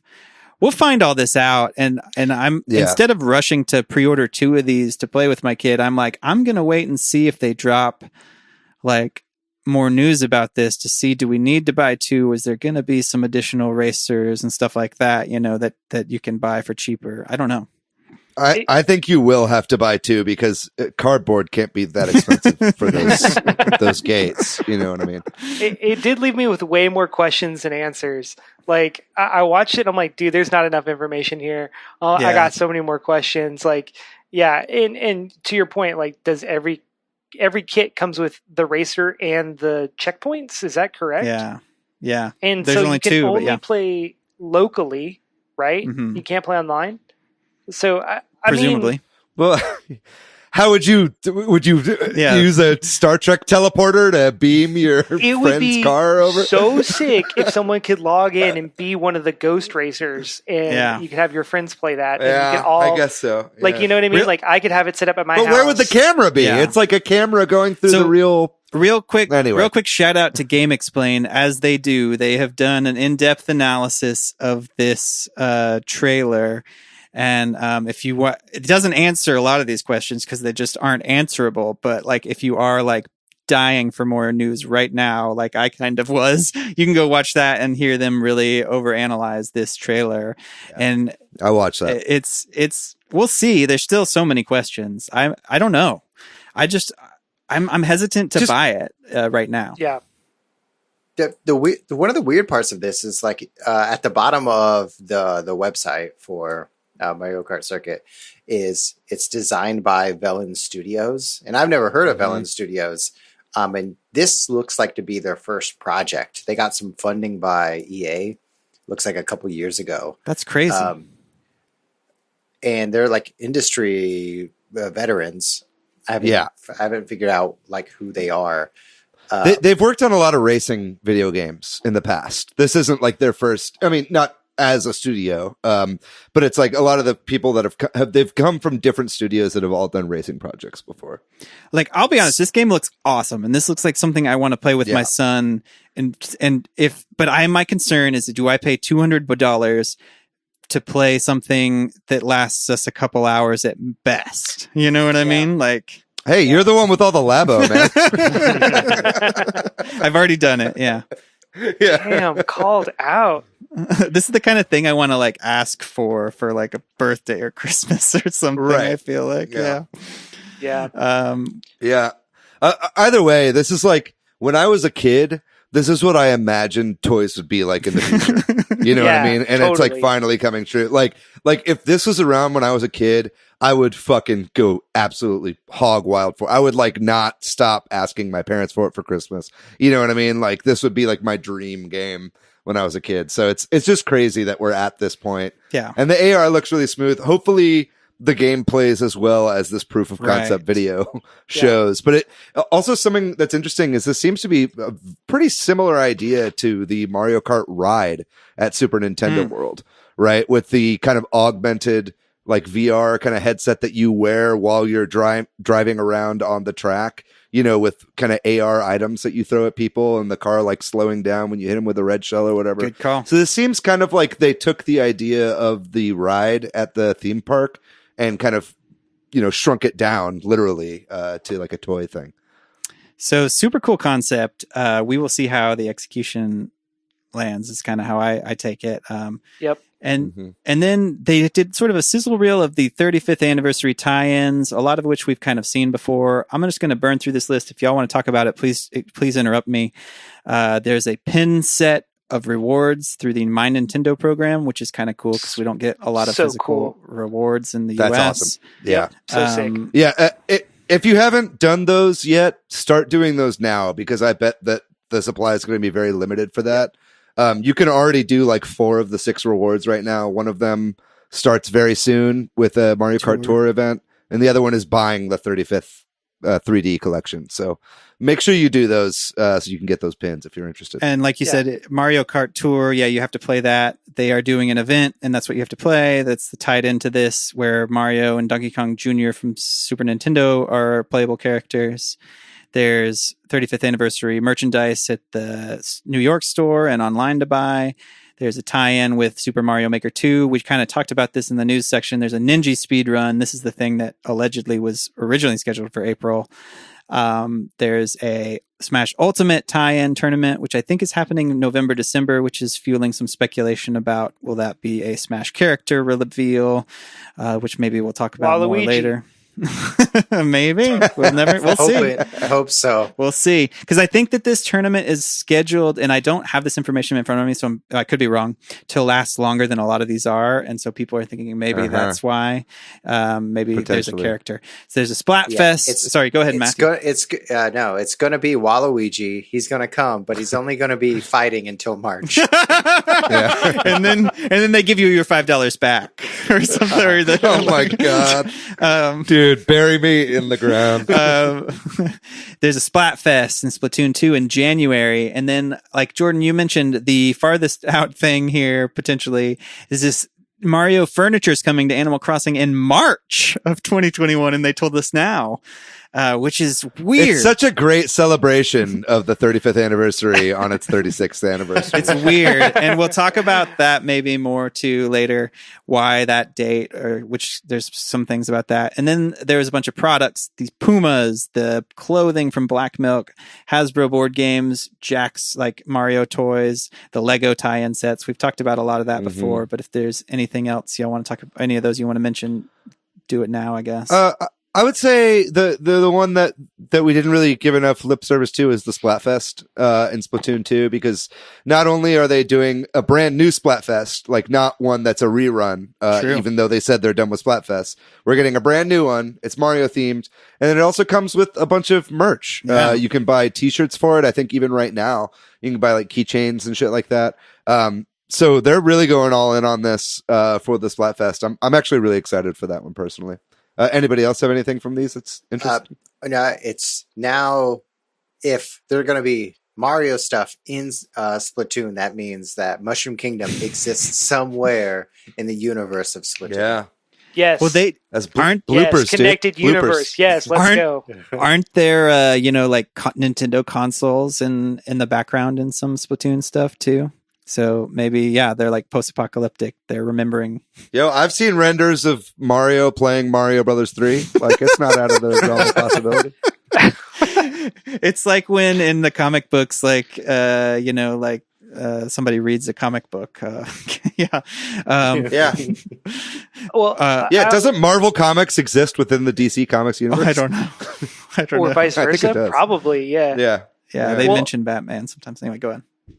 I feel like last episode y'all talked about how like a lot of this stuff was probably planned sooner, and like it wouldn't make sense for them. Like I think it was like the Oreos, right? Is that am I making that up? Like no. I feel like a lot of this stuff was already planned for this entire year, but like we're just now getting it. But I feel like it's all been pushed. Like I think this was all supposed to be like piecemeal throughout the year and not in one big like lump sum, I feel like this was supposed to go from March to December, not like late September to October March, to exactly. Yeah. Luigi got a whole year. The 3D All-Stars collection is getting 6 months. So that's all I'll say there. No, I think Luigi needs a little bit more time, He's a little slow. Yeah. I don't know if you play the games. He's not all there. He's floating. What you got, Matt? Yeah. I agree with you, Jordan, that it does feel like Nintendo playing the media blitz of all of this content on all of this product, and that it was supposed to be spread out. I totally think that's exactly what happened. Yeah. Mm-hmm. Well, this brings us to our actually, I'm wrong. It's first, then the next thing shown off is that Super Mario All-Stars is coming to the NSO Super Nintendo app, available as of the time of the Direct. So that's Super Mario All-Stars is an okay game. Like, I remember playing it on my Super Nintendo, but it's not like it's just, upgraded graphics with different physics, Kyle Baker. Yeah.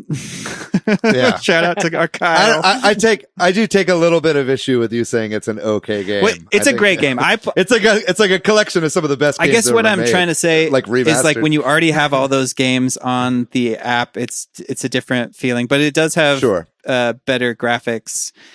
Arguably. I mean, they fucking, for the 25th anniversary of Mario, they had a whole Wii disc that just had this ROM on it. Nice. You know what I mean? So the fact that we're getting it for free is pretty cool. I don't mean to downplay it, because I had it on my Super Nintendo and I played the shit out of it.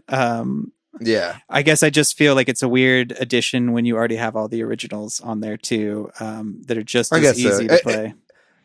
Out of everything that was announced, even including Mario 3D All-Stars, this was the most obvious that I knew would be coming in a Mario Direct, right? It's like the easiest thing. You just throw it on NSO and whatever. Yeah. It didn't stop me from playing the shit out of it. Like, the day it came out, like, I watched the Direct and then I was like clocked into work, and then I just like speed ran the original Mario Brothers and like beat it in like 10 minutes and then went back to work. Nice. Yeah, playing through Mario 3 right now. It's a great collection. It's like the original Crash Insane Trilogy remastered, you know what I mean? It's true. And then Super Mario 3D All-Stars got announced, coming out September 18th. This has got to be crazy. Insane record for the shortest announcement period with the most leaks. and going to retail. That's what's mind-blowing to me. 2 weeks to go to retail. Sorry. Before this, I would have said it's impossible for Nintendo or any company to announce a physical version of a game less than 30 days or so out without manufacturers and or retail stores leaking it. And to my knowledge, despite this game being heavily rumored and leaked, I don't think we saw any renders of the box art or anything from anywhere. Right. Oh, which is crazy, because these games have to be physically made already. Like, how no one in the manufacturing process leaked this, or it got leaked by retailers, is kind of bonkers. Like, to think, when you think about it, like, I mean, maybe the reason they were able to do it is because we've been talking about this since February. You know what I mean? It's like they're not worried about a manufacturer leaking it, because everybody already knows about it. Yeah. Even though last episode of this podcast, I was like, does it exist? There began to be doubts. So this is coming out September 18th, which right now is less than 2 weeks away. Right? Am I right about that? Yeah. 3 days after Spelunky 2, this is coming out. And we'll have to talk about the limited time frame. We'll get into that. It's apparently only available till the end of March. But let's talk about the other facts. It's got Super Mario 64, Super Mario Sunshine, Super Mario Galaxy, just like was rumored. They are slightly upgraded, higher resolutions, quote unquote, optimized for Switch, although there's no widescreen for Super Mario 64. There's a music player mode. And that's that's it, right? Like, it's not a mega update to these games, which has some people critical. I'd love to hear your thoughts on that aspect, all three of y'all. Does the fact that these are slightly higher resolutions and then widescreen for a couple of them, does that disappoint you? Does that matter? Do you think this is a fair price at a $60 game, etc.? I'm kind of formulating my thoughts on this as I'm saying it, so I apologize for any kind of weirdness here, but people have been asking for these games to come to the Switch for the entirety of the life of the Switch. People have been wanting a Sunshine port for so long, and now that they're getting one, people are upset that it isn't like a fully decked out Crash style remake. You know what I mean? And so I think that the value you're getting for $60, while it is a little high, $60 for a bunch of old games, the value is like out of this world, I think, for the games that you're getting. Like Mario 64 still to this day feels like a full fucking game. You know what I mean? Sunshine. This is the first time Sunshine has been available since it came out on the GameCube. Sunshine hasn't been ported to the Wii, wasn't ported to the Wii U. You know what I mean? There's no other legal way for you to play Sunshine other than buying the original disc, which right now, for those wondering, sells by itself for way more than $60 if you want to buy Sunshine right now on like eBay or something like that. And then Galaxy is like a fully HD version with new motion controls and shit added. I think the value you're getting for this game for $60 is fantastic. So that doesn't bother me at all, personally. I know a lot of people are complaining about the price, and I just think that that's not fair, personally. And then as far as the lack of features are concerned, I saw a leak from King Zell. I believe it was King Zell, like 3 or 4 months ago now, that said, hey, I see everybody saying that Mario 64 is going to be remade in the Odyssey engine and that they're going to be doing all these quality of life upgrades to Sunshine. Just know these are going to be basic ports. Like King Zell said this a long time ago. And since then, my expectations have been low down to the ground for this port. And so because of that, I'm totally okay with it. But the people that have been hyping that up in their head, I totally see why they're upset by that. I want to hear from y'all, Jordan and Matt, but just real quick, I want to jump on that and say agreed. I know that there have been people, even in our Discord and in our Facebook, that have said stuff like that too. And I think because we do this show and we follow these rumors so closely, I was aware of the rumor that news that it was not going to be an upgrade. So I wasn't surprised. Jordan, you were about to respond. What do you think about the optimization or upgrades? I mean, I feel like the higher resolution is like a given. Like that's all you really need. I think there's a lot of games that get remasters and remakes. For example, like Final Fantasy VII Remake, where you play the original Final Fantasy VII and you're just like, damn, this is like rough by today's standards. But you go back and you play Super Mario 64 or Super Mario Sunshine or Super Mario Galaxy, and those games all still feel good to play today. Like, no caveats of, oh, this was made 20 some odd years ago. Those games all still hold up. And I think that speaks to like the quality of Nintendo video games and like the fact that they don't actually have to do a full remaster for you to appreciate these games.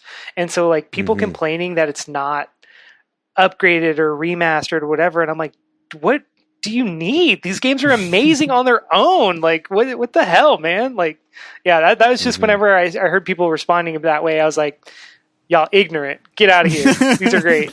These are fun. I think, can we agree that it is lazy?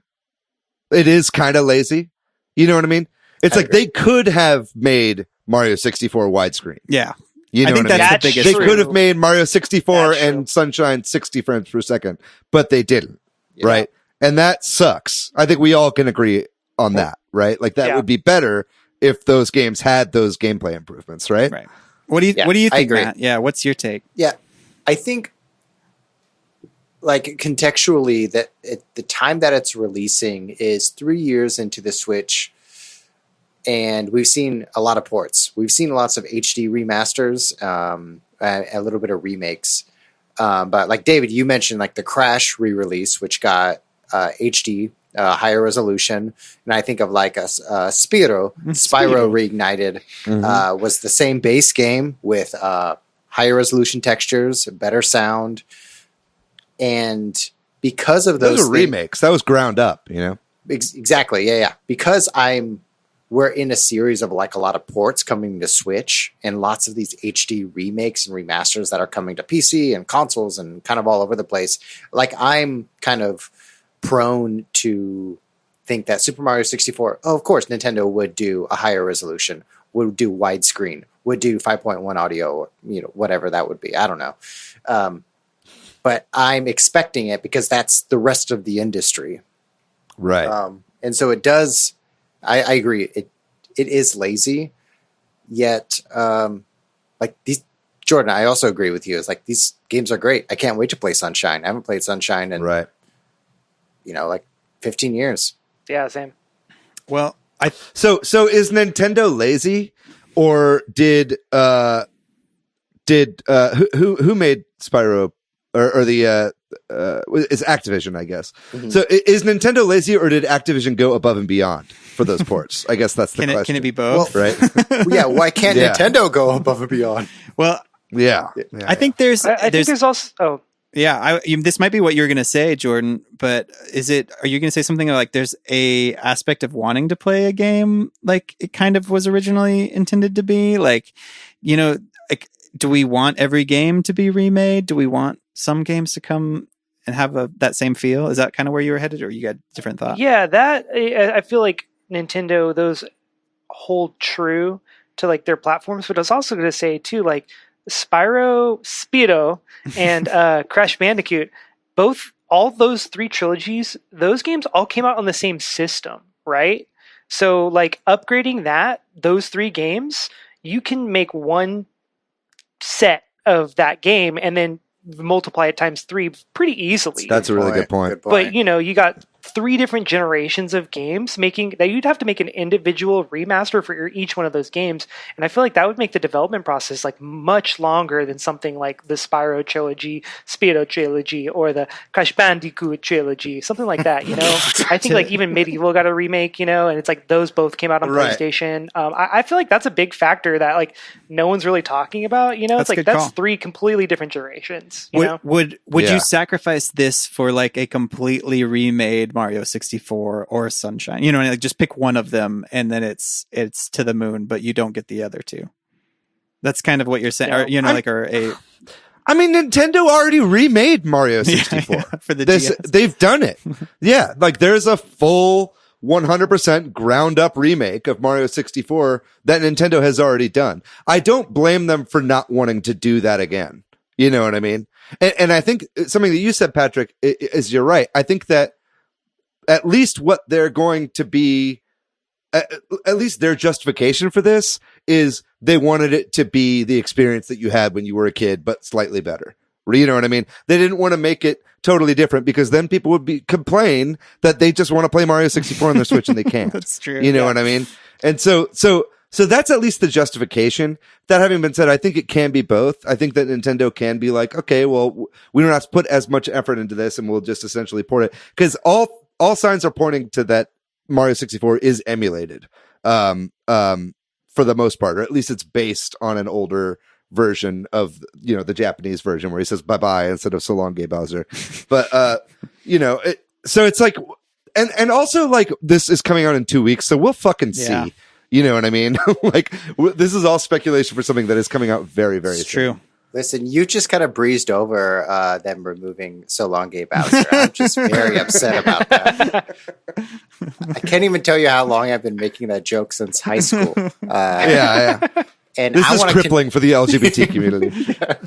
Well, you say that since high school too, right? That's a great point. Like I did not have a GameCube. I missed Sunshine. I got into my Wii late, so I played Galaxy 2, not the first one. All 3 of these games I'm real excited to play because I haven't played 2 of them, and then the other one I haven't played since I was like 16 or 17 or something. And that's crazy. I'm excited about this, despite all of the issues. Which the other big one is the limited time frame, which we have not talked about in depth.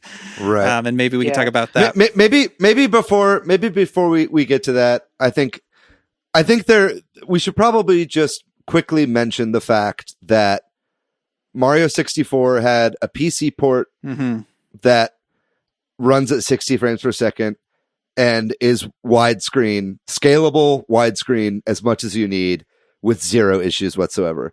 And this PC port was ported to the Switch homebrew. So it's like there's a version of Mario 64 that runs on Switch right now that is 16:9 and runs at 60 frames per second, but that is not going to be the version that you're paying $60 for.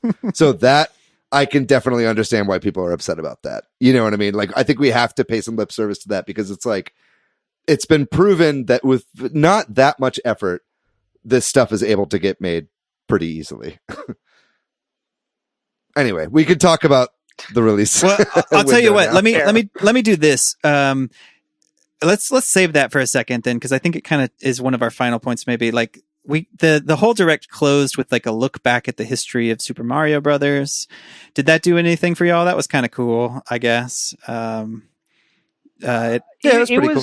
It was pretty cool. I think my one criticism of it is it pays like, and I understand why, but they didn't talk about any sequels, you know?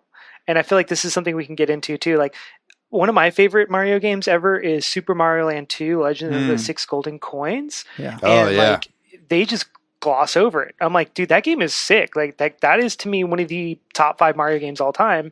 Don't even mention it. Same, they don't. I mean, new Super Mario Bros. 2, I understand, but Super Mario Galaxy 2, Galaxy 2, dude, David, they're just pretending Galaxy 2 doesn't exist. Yeah, like I just that was the only thing. I was just like, I was watching it, I was like, this is cool, but like There's some of my Mario favorite games are not yeah. here. You know, like just they don't exist. Like what you just erasing them from the timeline? Like, yeah. But it was cool. It did feel very nostalgic to watch. And that was the end of the direct. Also, in sort of non-direct news, there's a Cat Mario and Cat Peach amiibo that got announced that tie into 3D World, presumably. But I think there's some bigger issue topics I wanted to talk about, and that limited release window is one of them, because it happened for both the 3D All-Stars and for the Super Mario Bros. 35 game. Let's talk about it. This is obviously like a big, I don't know, you can say anti-consumer move, or you can say it's that sort of forced limited scarcity, or I'm not using the right term. Disney Vault. Yeah, the Disney Vault. Yeah. Matt, I assume that you may be the most, maybe I'm wrong, but I kind of feel like you might be the most upset about this, or the most like critical of this move out of the 4 of us. I'm going to give you the floor on this. You know, I think that the first thought is, if I want to enjoy something, it's got to be accessible. I got to be a quick way to like download it and play it. And having these games be available, even for a short time, is just a really nice thing. David, you said it, like Sunshine hasn't gotten a port to the Wii or Wii U. So anyone that's been wanting to play Sunshine hasn't been able to until now. Legally, it's right? Just, yeah, right. Yeah. Legally. Unless they want to play a superior version of the Dolphin Emulator. Yeah. Making content accessible is a pro-consumer move at its base level. I think that's a good thing. The inverse thing is making it a limited time, which is, in my opinion, is so they can just sell them individually. Yeah. $20 a piece. Well, who knows? Who knows? $15 a Hopefully piece. That's what they're doing. Right. And to drive up sales now, presumably, right? Like, I think exactly. we can and we should talk about why it's limited, but I think at the end of the day, whether or not they have other versions available afterwards, or there's some sort of, subscription service that comes available afterwards, it's to drive sales now, right? Like to make people feel like they're missing out if they don't, and they might be, buy it in the next 6 months, right? And that's what feels kind of shitty about it, because it's like this. Yeah, it's the Disney Vault thing, which Disney themselves have abandoned. So they've got that Mulan thing going on right now, which we paid for Mulan over here. We are the suckers in our house, right? So you hate. So you hate a free Hong Kong? That's what you're saying. I have supported. No, that's not what I'm saying. No, I'm totally. But we have done terrible things for like consumers, at least, by participating in these schemes to get you to pay for something for a limited time. First off, on the Mulan thing, that was announced. This is off topic. I'm sorry. No, but it's that kind of related. A long time ago. Like they were upfront about it, right? Like that's why I didn't really have a problem with it. And now people are having a problem with it as it comes out. I'm like, dude, they told you this a long time ago. This is how it was going to be. Why are you mad now? And they've said that it's going to be free on Disney Plus in December. Right. Exactly. Right? We don't know what's happening in March. Right. Yep. Well, the other thing about that too is like, that $30 is not unlike any other pay-at-home movie box office experience that we've had during this whole COVID. So like that's a pretty fair price point. However, on the Nintendo front, to me, they don't have the best track record of making enough product to meet demand. Right. And that's like proven time after time after intentionally, time. I think. Yeah, and so to me, when they say this is limited time availability, I know I think a lot of y'all like to purchase digitally. I still like to purchase physical copies of things. And so to me, I'm just like, are they going to have enough physical copies of this? Like, is this going to run out? Is this going to be super scarce? Yeah, are they going to print 10 million copies of this? Yeah, I don't think so. I don't think so either. I don't think that they're going to have enough of the Game & Watch either. Yeah. You know what I mean? Like that's up for pre-order in Europe, but there's some issue with the FCC here in the States, and they can't put that up for pre-order now. So whenever that thing goes up, that's going to be gone in minutes. It's going to be gone in minutes. Totally. You know, and so I think there'll be plenty of Mario Kart live home circuits, though, and in fact, so many that I wonder if it does not review well, that they might go on sale, which is another one of my hesitations there. Not to bring it back to that, yeah. But let's talk about the limited stuff. Like, what do you think? What are some of the options that might happen on April 1st, 2021? The games get sold individually. Matt, you said that, like, for more or the same amount.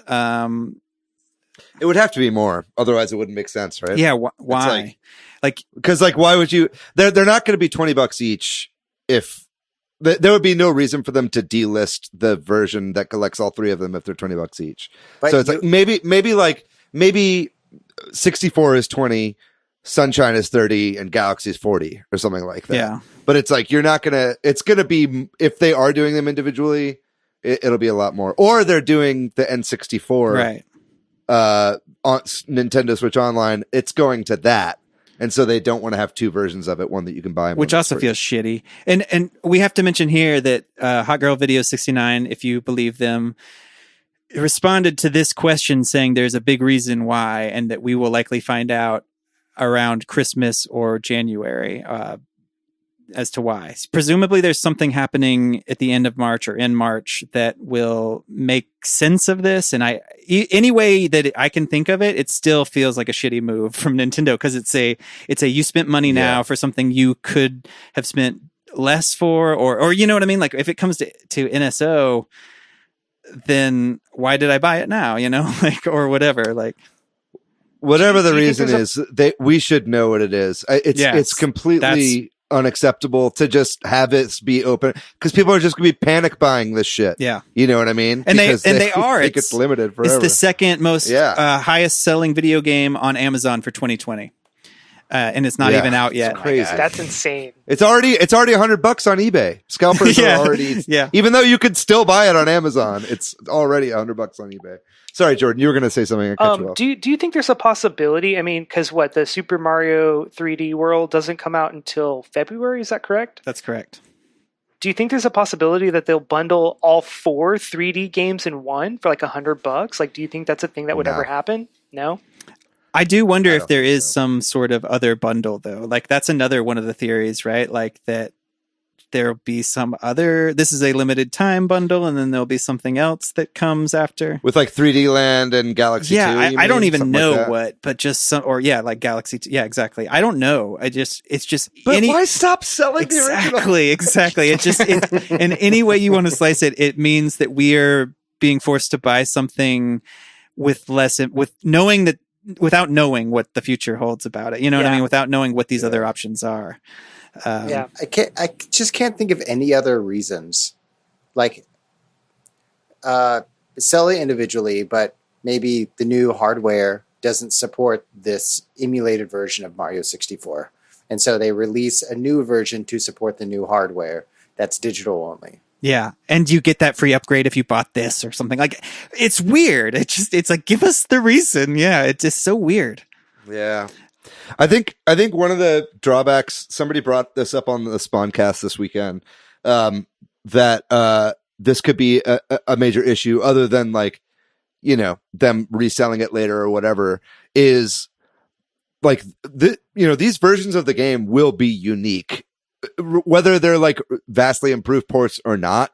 Like this will be like a Super Mario 3D collection version of Mario 64. And this will be a specific version of Sunshine that exists only in this collection. And speedrunners are going to have categories for this game specifically. Yeah.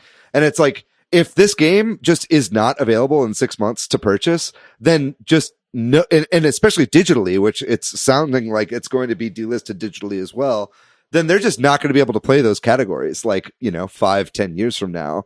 Like, if people want to get into the game, it just doesn't make any fucking sense to me. I'm so confused by it. Well, there's a few other sort of big picture things we could talk about, but we've talked for a long time.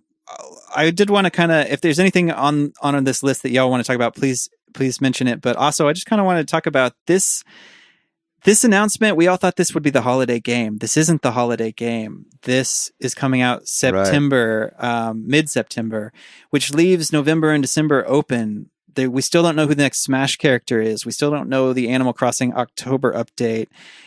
Do y'all think that there will be a general direct? Do you think there will be a Twitter drop announcement of a holiday game?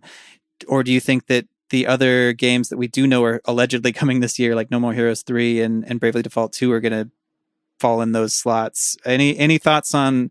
So we thought this would wrap up speculation for the year, and it did not. We are still... It did not at all. We're still kind of where we are. Any speculation from y'all about the rest of the year, knowing what we know? I would like to spend the next 65 minutes talking about Nintendo in 2021. Super briefly.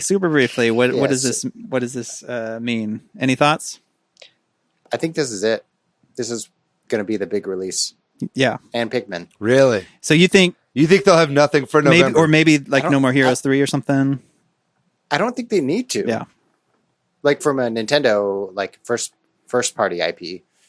I mean, we got this Mario Kart game that's going to sell. That's a big Christmas thing. You know. We have Nintendo softwares continuing to sell. Animal Crossing continues to sell. We have these ports that'll also sell well through the holiday. I feel like they got one last thing up their sleeve, you know, but wait, there's more. I feel like there's one last thing. I don't know quite what it is. I feel like they have to. Like, I feel like they have one thing coming in November, December, and that's going to be their big holiday. But I mean, look at like the timetable we got for this 3D All-Stars, like 3 weeks max. Like, that's insane. Like, so they could announce and that's this. A huge release. Yeah, exactly. Like, this could be some huge release they announced in October, late October, early November. I feel like they have one last thing up their sleeve that we don't quite know about.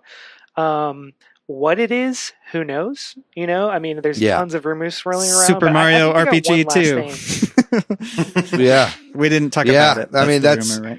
That's a decently unsubstantiated rumor, depending on how you want to look at it. But there definitely has been some rumbling about Square working on a Super Mario RPG 2. I think that to Jordan's point and to Matt's point, I think like maybe this is it, and maybe Nintendo is the reason they're doing this is because they don't know if they can finish whatever it is, and it's close, it's on the fence, so they're going to make that call in late October, early November about do we do this announcement for a 2 weeks from now big holiday title release or something. I do think it's a good point that you made there, Jordan, that if they can release Super Mario 3D All-Stars 2 weeks after they announce it, then I think the argument that like, well, we haven't heard anything yet about a game for November, so there isn't one coming, is null and void. We still don't know the price for the fucking PlayStation and Xbox. Let's remind ourselves. And those are still apparently coming. Yeah.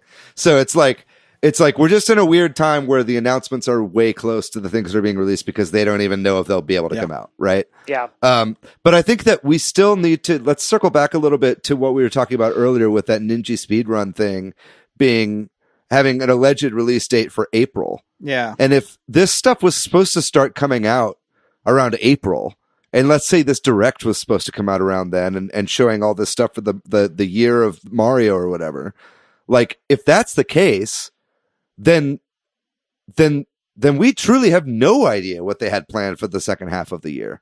You know what I mean? Like this probably would have come out like towards the beginning of summer or something like that. And this would have been, we'll be doing Mario stuff throughout the year. 3D World will come out towards the end of the year and stuff like that. So we just don't know what was originally planned for the rest of this year. And I feel like there has to be something else. That's why. And if Tiffany Treadmore is to be believed, we'll be seeing it in another direct.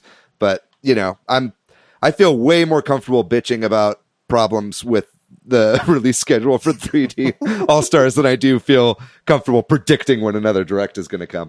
Matt, you were going to say something? No, just like if we were supposed to get this in, April, May-ish, then that pushes everything out 5 months.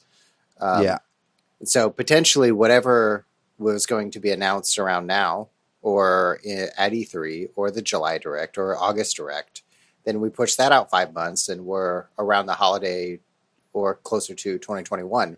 And that kind of leads me to why we might not see a big release. I want to be surprised. Right. I really want to be surprised. But this is a year that's really torn me down. I'm also okay not true. being surprised because, hey, in about 2 weeks, I've got 3 big Mario games to dig into and Spelunky the too. online game. Yeah, I feel like if there is another giant Nintendo game that comes out and then I'm going to want to play Pikmin 3, like, man, I hate when Nintendo loads a part of the year with 5 releases and then has 5 months of silence. It's weird, but they do that a lot. It's lopsided. They do it. Yeah. Okay, here's what I'm gunning for. I don't know if you guys have predictions of what the new game would be. Let's just say it's going to come out. My pitch, it's going to be ARMS 2. Oh.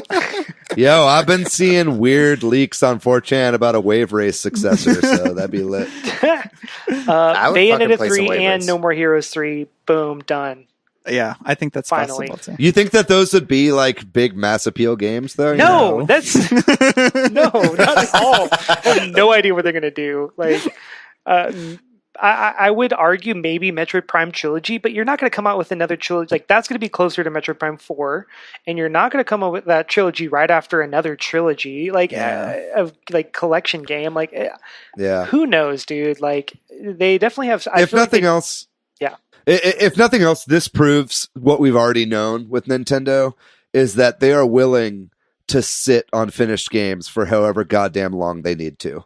Yeah. You know what I mean? Just because something's done doesn't mean that it like that a game being finished has no bearing on when it's released. I think. Yeah. You know what I mean? I think that they're willing to just sit on it for as long as they can. Metroid Prime Trilogy has to have been done for years now. You know what I mean? And I don't think that's coming until 2021, 2022, around the time of Metroid Prime 4, right? And, 3D Collection, we've known about this since February, right? And still, we're only just officially hearing about it. So, I don't know. I honestly think the title of last podcast episode still stands. WTF is going on at Nintendo. You know what I mean? It's like, there's really this direct, while awesome, this was a great direct, and I nerded out the whole time. I'm a huge Mario fan, and there were surprises in this. You know what I mean? There were things that weren't leaked in this, but like still, this raised more questions than it answered questions for me. And I still have no idea what the hell is going on at that company. I do have one more question. Do you think when are we going to see someone cut all of the direct footage from the entire year to make an actual direct? When is that going to happen? And then we'll have a direct. Maybe that's a Super Switch Headz project. That's amazing. That's a project right there. Yeah. Let's go. That's a good idea. Yeah. All right, yeah. Well, there's probably more we should talk about with this, with the release schedule going until March stuff, but we've talked this to death. We'll revisit this in the future, right. Especially once it comes out and we know a little bit more what the situation is. Well, let's take a break then, and when we come back, we're going to talk all about the games we're playing recently. I have been playing, well, I guess I want to say I've been finishing a lot of games. My son and I beat New Super Lucky's Tale, I told y'all, but we also then beat the post-game content and got the true ending to that game. He and I beat... Oh! It's not great. He and I... Did it for the lore. Exactly. He and I, which hints at like a sequel, but we'll see. He and I beat New Super Mario Bros. U Deluxe together. We had played that a while back, and we returned to it and just beat it. And then I beat Hollow Knight, but I got the shitty ending, and I am trying to get the true ending by beating the final boss in Hollow Knight, which requires a little bit more work. And then I picked up the Phoenix Wright Ace Attorney trilogy when it was on sale, and been playing a little bit of that. Nice. Did you get the digital version? Asking for me. Yeah, you can try it out. All right, cool. Yes, I did. Cool. We're all logged into each other's Switches. So that's what I've been playing lately. Yeah. I'll go next. I've been playing Lair of the Clockwork God. This is a game that came out on PC earlier in the year, but also just came out on Switch. It is by Size 5 Games, and it's a platformer point and click. What? I was gonna. So is it Metroidvania-esque or no? Not at all. Not quite. So you play these two characters, and one character only does point and click. That's all his mechanics. You'll pick up. So stuff. how do you do that on a Switch? I'm playing on PC, but it just came out on Switch. Okay, gotcha. This is a Switch podcast. Question remains. Yeah, question remains.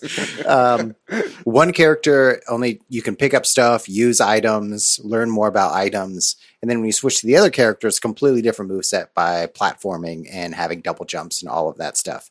So you combine these two mechanics together to solve puzzles, and it's super clever, and the writing's super fun because they just keep on.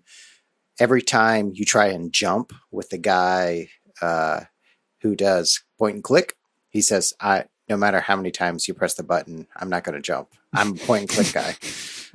Right. It's like really fun writing and super clever gameplay mechanics to use both of them together. It's weird, but super fun. Cool. Hell yeah. Still playing Flight Simulator too? I'm playing Crashing all the time. Hell yeah. How many houses have you crashed into now? I think I'm just over 20. There was some. Beautiful. I made a quick video of to send to a friend for his birthday, and Nice. he said, "Oh my god." That's it. That's terrifying.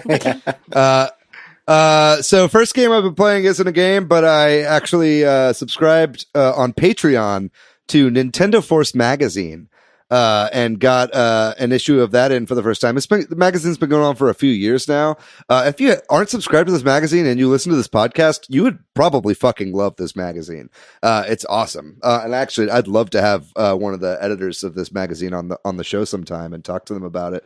It's just, I'm a kid that grew up with Nintendo Power. I had Nintendo Power when I was a kid, and I loved it. And so this definitely feels like a spiritual successor to that. They've got a whole 2-page thing on Clubhouse Games 51 Worldwide Classics. So how could I hate this magazine? It's also like ridiculously cheap on Patreon. I think you get billed per issue, and issues come out every other month, and it's only $5 per issue that you nice. pay. Oh shit! It's like super, super cheap. It's like cheaper than most magazines. Yeah. So check out Nintendo Force on Patreon if you're interested in that. It was a no-brainer for me. I'm really enjoying it so far.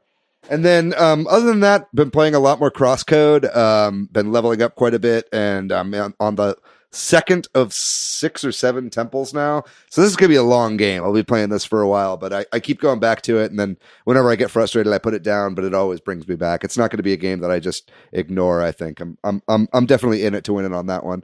And then other than that, I've been playing a lot more games on my PC. So I talked a little bit ago about Noida, which I'm still playing. That's a fantastic game. And then been playing some Fall Guys. I did a stream with 2 Kids in a Big Coat this past Friday, where they actually had my camera on stream. So if you want to see that, I'd check it out. We play some Fall Guys. And then today I picked up a couple games that I haven't played a really long time. One was Rogue Squadron 3D. Replayed that. That game does not play like I remember it playing when I was a kid. It hasn't aged as well as I'd hoped on PC, but it was still a little bit of nostalgia. And then I played Sonic Generations today, randomly. I was just like looking through my list of Steam games, and I really felt like playing Sonic Generations. And that is pretty much the best Sonic game, I think. Maybe other than Sonic Mania. But I think Sonic Generations is the best 3D Sonic game as far as I'm concerned, and it's got lots of great 2D sections as well.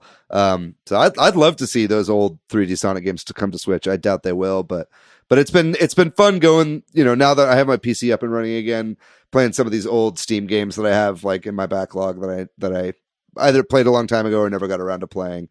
So that's the kind of stuff I've been doing this week. That and watching Cobra Kai on Netflix. It's a pretty great show. Stupid, but great. Jordan, what have you been playing this week, man? Well, David, it really sounds like you're following your rainbow, and I really appreciate that.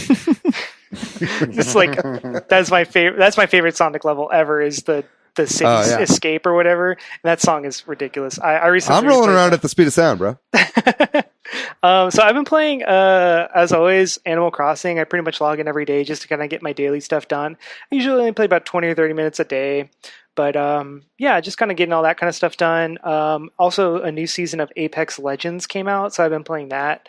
It's a pretty good update to the season, I would say. I would argue they've already like updated the update, which is hilarious. But that game, they've done a really good job of like continually balancing the characters, and I think this update is just another great addition, and it just feels more fluid somehow too. Like it's just the actual gameplay feels different, and they also made some changes to the armor, and it's a really cool update. I really dig it. And then I recently finished, because I've been finishing games for the first time in a while. I finished Hellblade: Senua's Sacrifice. That game's crazy. Yeah. That game's sick. I think y'all have talked about it before. Very good. And I also replayed Fable Anniversary, which is really cool, and I just finished that. And the other game that I just started, and I played. What'd you play Fable on? Did you put it on PC? Sorry for interrupting. Oh, no, you're good. I played it on Xbox. It's on Game Pass. So I just downloaded it on Game Pass and played it. Generally how I play most of my games nowadays, unless it's on Switch. The Switch is kind of the only system I buy games on anymore, which is funny. But yeah, and then Resident Evil 7 just came out on Game Pass. So I've been playing that. I think I'm about an hour and a half in, but I've played for 2.5 hours because that game is hard and terrifying. I can't play it for more than an hour to an hour and a half at a time. It's like super stressful, first person, a lot of jump scares, but it's a cool revamp of the Resident Evil series. I can see why it got a lot of love, and I know some people who really hate that game, and I understand, but I think it's great so far. I'll probably be playing that to the end, but yeah, that's about all I've been playing. I love Resident Evil 7. If you have a chance to play it in VR, Jordan, because it's fucking amazing. Fuck no. But I'm like playing it on a TV screen and already like getting scared with headphones on. I'm like, VR, nope, I'm good. Like I think I tolerate about as much as I can just regular. Yeah, the VR on the first dinner scene where you're sitting there and you're strapped and you're like the whole family is around you. That scene sticks with me, and it scared the shit out of me, and it continues to scare the shit out of me. You should play VR. Oh, dude. Also, that scene also reminds me of off topic Texas Chainsaw Massacre 2 in a way. The whole game does. Yeah. Right? Yeah. Am I crazy? Like, I'm like, what? Yeah. This is so weird. Yeah. But it's also funny to see like a Japanese company make a game specifically about like backwoods Louisiana Americans. Like it's kind of interesting. To see that kind of like lens of their perspective of it is, but it's great so far. I'm like really enjoying it, but yeah. Awesome. Well then, thanks Jordan Willis for coming on for the fourth time, first for Pete person. Thanks for coming on to our podcast. Thanks for having me. Pete. I had to look it up. I was like, I had to make sure. No, you're right. Yeah. I thought about it. Yeah. Thanks to Corduroy for doing our music. Sorry, Chris McKeever, we have not played Disney Tsum Tsum Festival. Although, that having been said, it is on sale on the eShop right now, so who knows what the future will hold. And Matt, I saw your thirst trap photo. Does that mean you're playing Disney Tsum Tsum Festival? Well, that means I've purchased Disney Tsum Tsum Festival. Okay. Or he at least printed off a label for the Switch cartridge of Disney Tsum Tsum Festival and is posting. Sorry to Chris McKeever, we have not played Disney Tsum Tsum Festival. If you want to season 2 finale coming up soon. If you want to find me, Patrick, online, I am PDYX. Hey, I'm Matthew, MATHYOU on Twitter. I'm pretty much everywhere on the internet at Monolith Fiji. And what about you, Jordan? Where do people find you? You can find me on Instagram at Bordan, BOREDAN. And I've also been doing a little bit of Twitch streaming, so you can find me at twitch.tv/Bordan999, BOREDAN 3 9s. Very good. Probably it's an inverse of the devil.